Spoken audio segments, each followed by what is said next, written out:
Alright. Street takeover thing. It's something I've been seeing a little bit more about in the news, on Twitter, whatever that bullshit. So I just wanted to talk about it, I think, a little bit. So let's look here. We're going to read an article by NBC Connecticut. Street takeovers are dangerous scenarios where crowds block Connecticut roadways, then engage in what police call riot-like activities. They are becoming more common with a string of incidents this month. There have been at least 6 street takeovers recently, 4 of those this month alone. State police say typically 20 cars and up to 500 people will block a road. The gatherings are also tied to racing. They're doing donuts in parking lots, disrupting traffic, closing down intersections.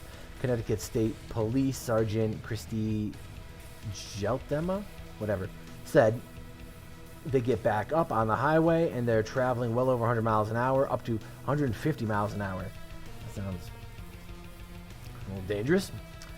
This busy Memorial Day weekend, state police got a tip that street racers were congregating in the Interstate 84 West Tunnel in downtown Hartford early Sunday morning trying to block the highway. Video taken by Bristol police shows drivers doing donuts and street racing earlier this month. In Meriden on May 6th, police dash cam video shows a large crowd swarming a police cruiser, some even jumping up on the hood of the cruiser, causing $2,000 worth of damage. There was similar scene in Holland on May 21st. One couple, Dennis and Stephanie, did not want to show their faces, but told NBC Connecticut they think their car was totaled after they got stuck in a takeover. It doesn't matter what town you're in, you need to be careful, Stephanie said. They were jumping on top of the car, kicking it. I was asking them to stop. Yeah, that's gonna work. Just stop! I mean, you tried it with rapists. You think if anything, that would be the thing to work. Just don't rape me. But, people don't care. You tell them to stop. Doesn't matter.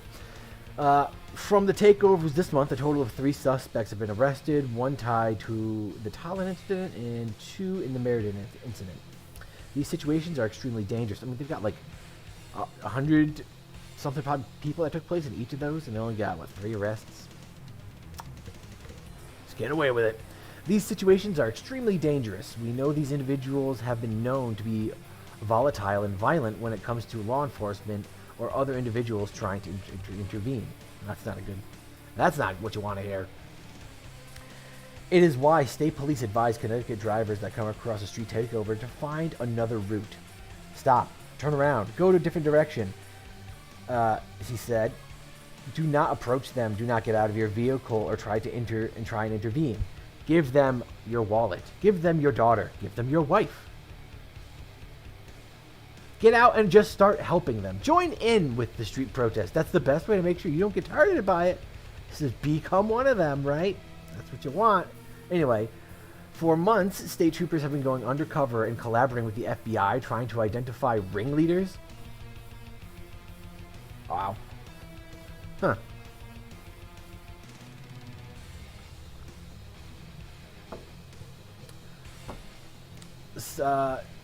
Geltema, I don't know if that's a girl or a guy, but whatever. Geltema says there has been an uptick in incidents since March, coinciding with warmer months and the end of pandemic lockdowns, of course. However, it's a she. Okay. She says these takeovers have been happening since at least 2020, and they have led to serious injuries. 2020. I wonder what else happened around 2020. Just wonder. Back in 2020, there was a homicide in the Manchester commuter parking lot. That was part of the street takeovers. Oh, really? I didn't know that. Back in November of 2022, we had a state trooper who was stuck trying to stop a vehicle from one of these individuals. Almost a year ago in June, down in New Haven, there was a triple shooting that involved some street takeover individuals. The concern now is that the swelling crowds of spectators have largely made up of teens. Of course, we know they're high school age kids, which could be very detrimental to these young children who have a full life ahead of them while they're high school aged. So they're probably not young children. They're high school aged. Like, sorry, but you're closer to being an adult at that point than to being a young child. Whatever. It's a situation that not only makes it more challenging for police to respond at an already dangerous scene, it also raises the stakes. The reckless behavior there is the potential that there could be a catastrophic mass casualties from what they're doing out there. It says, whatever. All right.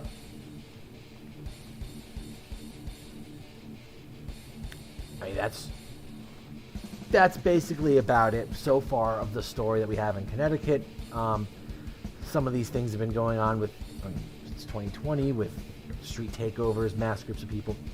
Now, here's my take on this whole thing. I think it's about, and it could just be, kids being kids, and you have too many, young people that got nothing to do. But let's look at some of these videos. These people are old enough. I don't know. I think they know what they're doing. Yeah, they're having fun and stuff like that, but I don't like the excuse of just, oh, these poor kids, they got no idea they know exactly what they're doing. They don't give a shit. I think this goes back to nothing is without consequences, The stuff that we had that took place, with George Floyd, Antifa, riots, Black Lives Matter riots, and all that kind of shit. It has an effect. You start to be able to see that,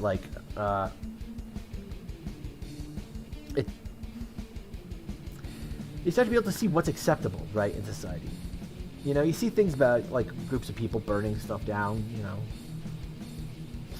or Molotov cocktails, whatever, attacking police and shit like that, and most of them getting away fine with it. Them seeing celebrities go out of their way to raise money to get these people out and that kind of stuff, and then to see, maybe even the people that do get in trouble.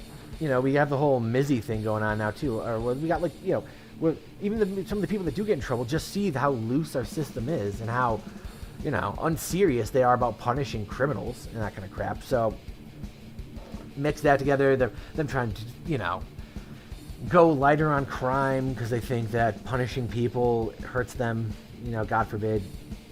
Because if you send people to jail, there's going to be one innocent person sent to jail, which, I get it's the whole Blackstone's formula, but at the same time, it's that's not an excuse to just give up on the entire thing in general. So you get people growing up in this, right? Seeing a general lack for law and order, or a general lack for caring about not only the society that's around them, but seeing, because I think that people are getting more and more this idea of we're not living in a society together. It's more like we're different societies living, under one rule, which is a really bad way to look at it. Which I think a lot of these people, like we saw in the video we were just looking at here on NBC, people are waving around a Mexican flag. They're not waving around the American flag. They obviously have a different kind of feeling of identity that when they take over a street, they're taking over for something else, right? I don't need to go out and take over a street because, all the streets are mine already, I guess, because I'm an American or whatever, but I guess they have the feeling that they need to do this. I mean, these people, I don't know. These people are young. They're groups of people. They know the Black Lives Matter shit. They saw what happened in the last couple of years. They know what they can get away with. I know a lot of people probably have already forgotten about it, but the Chaz and all that kind of shit. Remember what that is? There's autonomous zones that started up in the United States in major cities and stuff like that. I mean, when George Floyd died, we let them. I have a picture. I have a picture of it, but I've taken a picture of the TV. We just let them shut down 84 just because people were mad. I mean, these kind of things, at the time, we're all right, it makes sense, right? People were mad about George Floyd. Oh my God, Chunks. Shh. He's like, stop talking about George Floyd. Chunky, I will never stop talking about George Floyd. Anyway, so they saw that, and they saw that, oh, well, we can just get away with it. It's fine. There's no problem here, because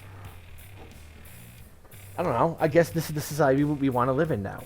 When, you got people, we got places in the United States where you can just make an autonomous zone, and it's not treated like a big deal. This sends a message to people, to everybody, about the world that we're going to be living in, or that is giving them the message of what the world is, and that's the world they are going to bring into the future. That's not the world I want to live in. I'll tell you that right now. I mean, the thing with all the mass shoplifting too that we see, I think it's based upon a very similar thing. Where is there any coincidence? A lot of the mass shoplifting stuff happened after they start decriminalizing like shoplifting to a certain point. Of course, then they're just gonna go out and just do it, And then you see, well, if we just bum rush them with a bunch of people, most of us get out free. And it's like, what does that incentivize? You've got this story that came out just recently about 2 ladies getting fired for calling the police on somebody shoplifting, and it's like, what is the world that we're really incentivizing here? Is that this is what you should do because this is what I don't know. Because really what we're punishing is the people that are following the rules, and we're not punishing the people that aren't following the rules, right? We're almost giving them preferential treatment by not by not punishing them. I mean, it sounds like bullshit. And it sounds like I wouldn't be surprised too, because of that kind of stuff. We get mass, robbings, mass breaking-ins. I mean, we already get with the shoplifting, but just breaking into people's houses. We're getting closer and closer with the home invasions here in Connecticut. I mean,